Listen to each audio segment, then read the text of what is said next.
Hey everybody, Sean here, and I want to thank you so much for all the prayers and support you're giving the earthquake victims in Cebu.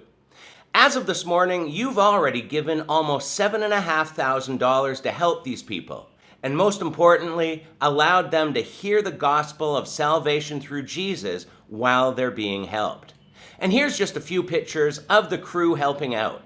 That's Carrie Merle helping. She now lives in the Philippines, as some of you may know. But anyhow, I just wanted to show you some accountability and show you what your support is going towards. JCell and crew left Cebu at 4 a.m. this morning to make their first out-of-town adventure to help others. So, once again, thank you for your support with prayers and finances. I'll leave the link to help in the description below, but until next time, take care and God bless.